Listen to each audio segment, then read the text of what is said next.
그 둘이 공유하고 있는 것은 섹스라는 것을 기억하세요.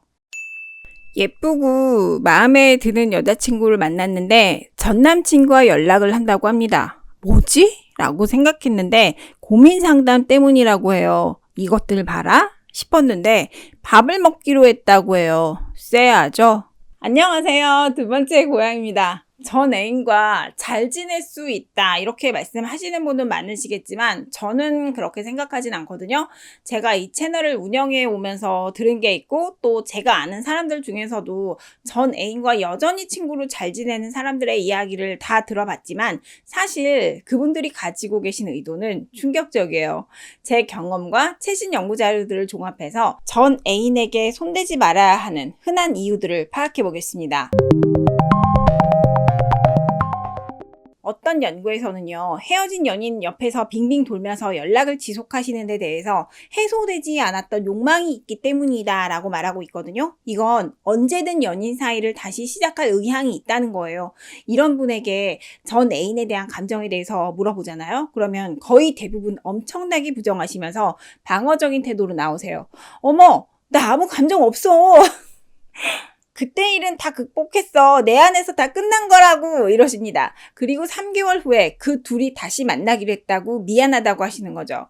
유튜브에 올라와 있는 수많은 재회 영상을 보세요. 남성 연애 채널에서보다 여성 연애 채널의 재회 영상은 정말 무지하게 많은 데다가 조회수도 정말 엄청난데요. 죄송하지만 저는 이걸 볼 때 항상 진짜 정신병자 같다라는 생각을 하고 있거든요. 제가 진짜 아무리 조회수가 안 나온다고 해도 저는 진짜 재회 영상 같은 걸 만들지 않을 거라고 약속드리고 싶어요. 과학은 거짓말 하지 않거든요. 약 40%에서 50%의 사람들은 전 애인과 재회하는 것으로 알려져 있어요. 이는 내 여자친구에게도 해당되는 확률이죠. 적지 않은 확률이거든요. 세대지 마세요. 전 남자친구분이 일부러 연락을 하시는 거예요. 왜냐면 돈, 섹스, 정보 아니면 본인이 원하는 특정 자원에 접근해야 된다면 그냥 아무렇지 않게 연락을 하시고 또 다른 사람이 있으면 한동안 연락이 뜸했다가 필요하면 다시 연락하는 사이이기 때문에 몇 년에 걸쳐서 연락하는 사이로 지내죠. 왜 멀쩡한 사람들이 사이코패스에게 당한 것도 모자라서 수년간 연락을 이렇게 주고받는 걸까요? 사이코패스들은 매력적이기 때문인데요.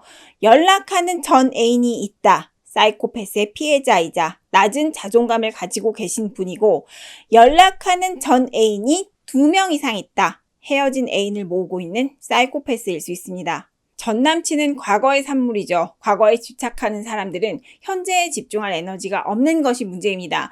전 애인과 연락하는 또 한 가지 이유는 안정감인데요. 서로 재미있었던 옛날 이야기를 나누면 즐거우신 거죠. 그리고 나를 알아주는 누군가가 있는 거. 좋죠. 여기까지는 문제가 없습니다. 하지만 여자친구가 이렇게까지 그 과거를 놓지 못하고 있다면 나와 힘들 때 나에게 힘을 줄 수 있는 사람일까요? 좋은 일들이라는 건요. 내가 좋고 잘 나갈 때만 일어나는 거고 나쁜 일들이라는 건 내가 사정이 안 좋고 힘들 때 일어나게 되어 있습니다. 전 애인과 계속 연락하고 있다는 것은 나와는 안전하고 좋은 상황일 때 만나는 거고 나쁘고 어려운 때가 되면 스페어를 갈아 끼울 준비가 되어 있다는 거죠. 다시 말해 나와 함께 견딜 준비가 되어 있지 않다라는 뜻이죠. 저에게 이런 이야기를 하신 분이 있습니다.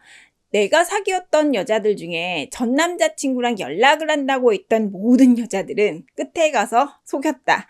왜 전 애인과 이렇게 연락을 끊지 않는 거라고 생각해? 어떤 성격적인 특성이 있어? 이거를 물어보시더라고요. 이거는 1번과도 연결성이 있는데 결론적으로는 전 남친이 성적으로 매력적이었다라는 뜻이죠. 전 여친에게 미련이 있다라는 말은 귀여운 말입니다. 이 상황은 절대로 미련이라는 말로 표현할 수가 없고요. 이 미련 정도의 귀여운 단어로 표현할 게 아니라 전 남친과의 잠자리의 가능성을 포기하고 싶지 않다라는 뜻입니다. 이게 아니라고 말씀하실 수는 없을 거예요. 그리고 특히 전 남친 쪽에 이 동기가 더 큰 것으로 나타나는데요. 하지만 많은 사람들은 이 사실을 믿고 싶어 하지 않으시거든요. 사이코패스, 나르시시스트, 마키아벨리스트 같은 어두운 성격 특성들은 불륜과 강한 상관관계를 보인다고 해요. 그리고 역시 이런 사람들은 1번의 이유로 전 애인을 놓아주고 있지 않을 가능성이 큽니다. 여자친구가 전 남자친구와 연락을 하고 있다는 것은 다음 남자친구를 미리 대기열에 줄 세워놓는 것과 똑같은 행동이라고 볼 수 있죠. 전 애인에게 연락하는 제 주위 분들을 봤을 때 가장 눈에 띄는 특징은 그분들은 정말로 자존감이 극도로 낮다는 거예요. 일반적으로 이건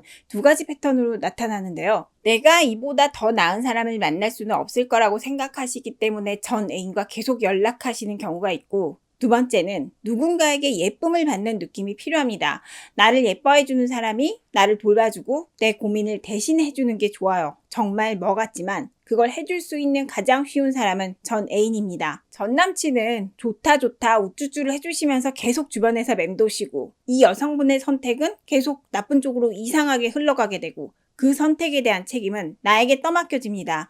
전 애인에게 자존감을 맡긴 여자를 왜 사귀어야 되는지 정말 한번 냉정하게 생각해 보세요. 연구에 따르면 불안정 애착을 가진 사람들은 전 애인과 친구로 지내고 싶어하는 경향을 가지고 있을 가능성이 크다고 하는데요. 다른 비슷한 연구에서도 불안정 애착의 특성상 다시 과거의 로맨스로 돌아갈 가능성이 크다는 이야기는 여러 군데에서 찾을 수가 있어요. 단순히 전 애인과 잘 지냈으면 싶은 욕구일 수도 있겠지만 불안정 애착 유형일 가능성은 있거든요. 이분들은 매사 항상 불안해하시는 특성을 가지고 계신데요. 내 개인적인 수준으로는 이런 일에? 싶은 포인트에서 불안이 막 극도로 쫙 치솟으면서 누군가를 필요로 하게 되십니다. 그래서 내가 아닌 그 여자의 그 점을 정말 잘 알고 있는 전 남친이 계속 필요한 겁니다. 그 누군가가 없다면 그냥 옆에 있는 사람을 이리저리 휘두르시면서 소유욕을 채우시거나 많은 요구를 쏟아내십니다. 이 모든 방법으로 자신의 자존감을 채우고 자존감을 증명해야 되고, 때로 흘러가지 않을 땐 문제 행동으로 관심 끌기를 시도하죠. 이런 특징들은 웬만해서는 극복하기가 어렵습니다. 마지막인데요. 내가 데이트하는 여자가 전 애인과 문자를 주고받는다는 건 너무나 명확한 하나의 사실을 이야기하고 있습니다. 바로 내가 그 여성분의 유일한 사람은 아니라는 뜻입니다. 나는 여자친구와 그 전남친의 관계가 단지 플라토닉한 관계라는 걸 확인할 수가 없는 사람이거든요. 그리고 사실 사람들은 되게 안 좋게 헤어진 경우에도 새 애인을 만나고 싶어 하세요. 귀엽게 막 이렇게 말씀하시잖아요. 정말 걔는 남자 사람 친구야. 그 말을 믿고 싶으시겠지만 아이가 있어서 애 때문에 연락해야 되는 그런 관계가 아니라면 그 둘이 공유하고 있는 것은 섹스라는 것을 기억하세요. 감사합니다.